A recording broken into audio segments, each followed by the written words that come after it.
Gentlemen, we're gathered here today to talk about a little Texas Star, a little modulator V.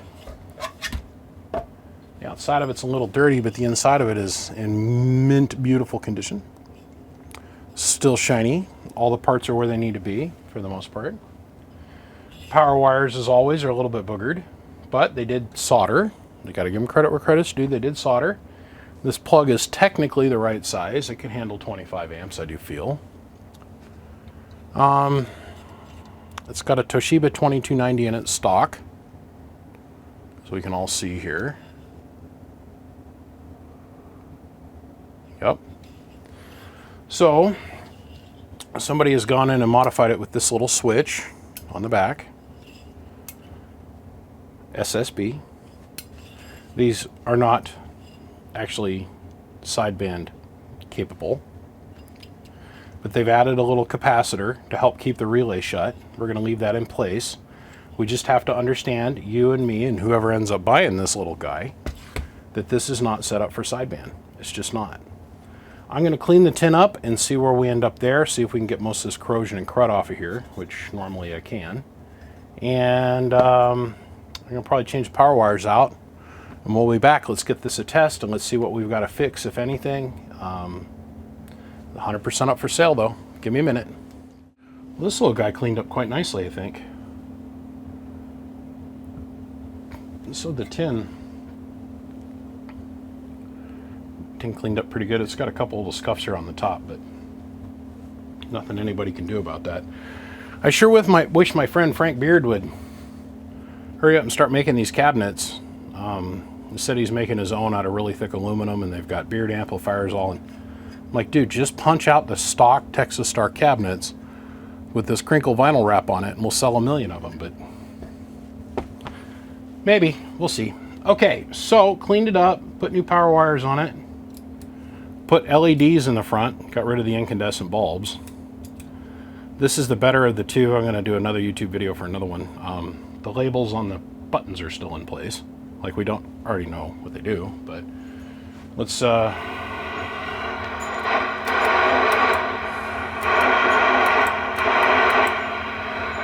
the preamp is obviously working. So now what we've got over here is a 100 watt slug in peak. Hello, 1, 2. Okay, I got nothing. I got no joy.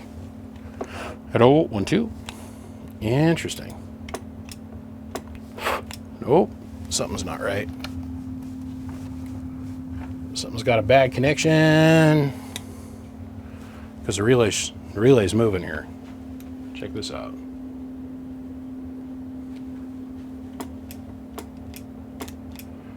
But I got no needle movement on the watt meter. So let's figure that out, whatever the problem is.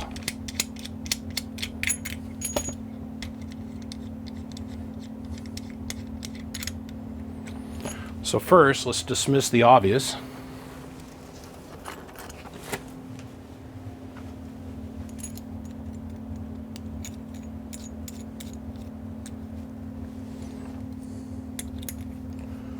Let's hook this up real quick.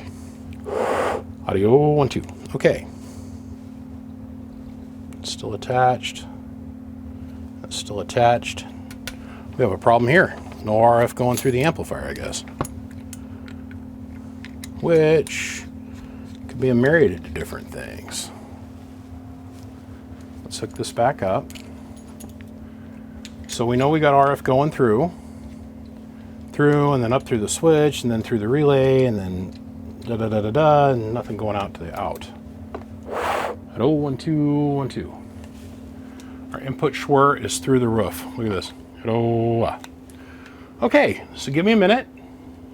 We bust through this and figure out what the heck the problem is. It shan't be that complicated. It's only a pain in the ass Texas Star. So as we got this all pulled apart, we're all going to take a minute and we're going to look at the burn mark that's down here on the heatsink, right? And it's pretty significant. And then we're going to let our brains relax. There should be a trace that goes from here over to here. and then another trace that breaks off of here and goes to here.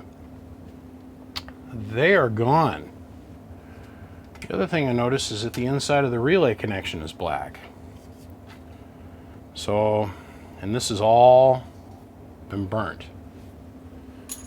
We know those traces need to be here because in Texas Star's beautiful wisdom, they figured out that they don't have to modify the board, they just cut the board. For a modulator, modulator is literally this board right here. They cut it right through here. Look familiar? Side by side. And the trace we're talking about is this one here. It goes here. And this trace here, it goes there. What caused that trace to go? We don't know. I think the only one that truly knows is God, and that's only if he wants to waste his time to get in the rewind machine and go check it out. I'm going to rebuild the traces, and we'll see if we can get this to come back to life. If not, this thing is not worth salvaging. Like, I'm not going to spend any more time on it than rebuilding these traces. It's just not. When we're done, we're going to ask $200 for this box. If I spend an entire day working on this box, I think you guys get the math. So give me a minute, let's rebuild the traces and let's see what happens. Well, we cut out all new traces, and this gold material is called Kapton. It's got a really, really, really high dielectric to it. Otherwise, it's a very good insulator. Cut out 2 new traces for this thing. Let's put it all together and let's see if it'll work now. It should. In theory, at least let RF get through it, right? We'd like to hope. But we now know all the traces on the bottom of this thing are good. And for you guys that are new, that are working on Texas Stars for the first time, this trick I learned a long time ago. The little spacers that they use are actually solderable, and I just solder them down to the traces. That way you don't have to try and fight with getting them in place and then get the screws started and all that stuff. If you just take a minute with your soldering iron, hold the soldering iron on here and just flow these little washers on, never have to worry about them moving ever again. And you can do that on all Texas Stars, by the way. Okay, let's put it back together and see what happens. Okay, so we got it all assembled. Done. So, I guess the big question now is, can we actually talk through the amplifier? So can the RF come from the radio, pass through everything, and make it out the other side? Yep, the answer to that question is yes, at 012. Now, while I had the relay apart, I cleaned the contacts on it to give us the best chance of success. So, 1 watt dead key, and we're looking at this 5 watt slug. You can see it's sitting at 1 watt.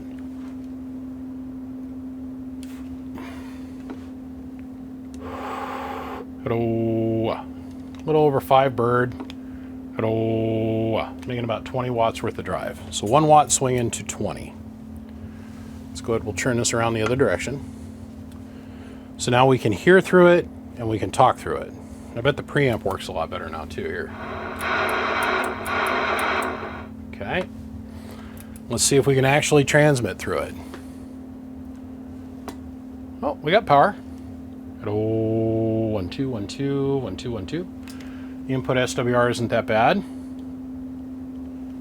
At 1 2 1 2 1 2 1 2 1 2. And now if I turn the modulator off, 1 1 1 1 1 1 1. Okay. So that all checks out.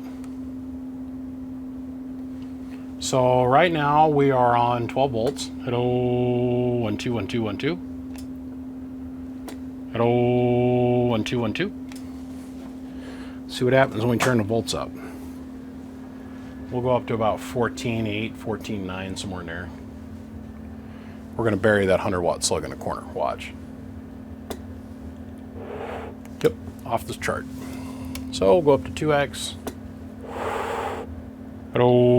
Audio.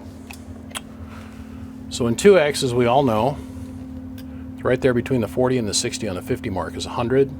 60 is 100, 120, 140, 140, 160, 180, so we'll be here at about 160 watts. About 150-ish watts, 155-ish watts, which is perfect. Absolutely perfect. Let's see here. now the sideband delay switch, which once again, I cannot stress this enough. This is not a sideband capable amplifier. It just has a relay delay on it. So, in my contorting the thing around, the wire that is soldered to the switch has decided to disconnect itself. So let's go in here and solder that back on. Thank God I can still see at that level of detail without cheaters. My time is coming. Turning into an old man. One amplifier at a time here. Okay. So that's all hooked back up. Yep.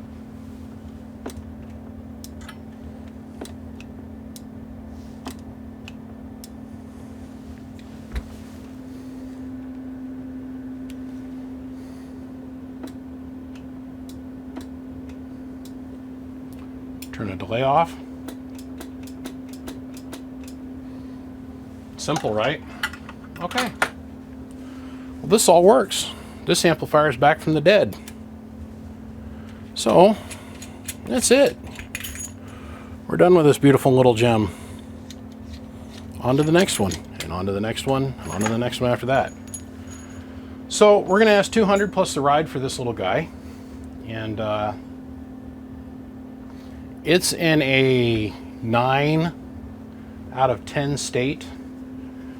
And the only thing that stops it from not being a 10 is, of course, the sideband delay switch, which isn't stock, and these little scuffs on the top of the cabinet. Inside's rust-free.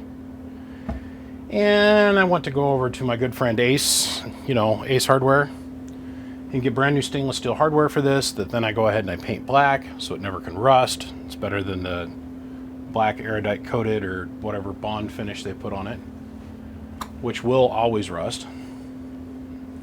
Ace was closed, so this will have to wait till tomorrow. But when you get it, it'll have brand new mounting hardware on the sides for it. No big deal. Back of it's in good shape. The coax connectors are in good shape. Heat sink's relatively clean. There's no dents, no dings, no bends. Faceplate's got a little tiny itty bitty crack in it right here. But that's to be expected. Most of them have. The screws getting tightened in the front. It is what it is. So if you're interested, we all know how this works. Call, text, reach out, make some noise, send up some fireworks, smoke signals from space, something.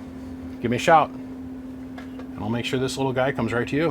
On that note, shout out to Penna, XS, Siglant, MechMan, Bird for the meters, Coaxial Dynamics for the elements, and I'll see ya.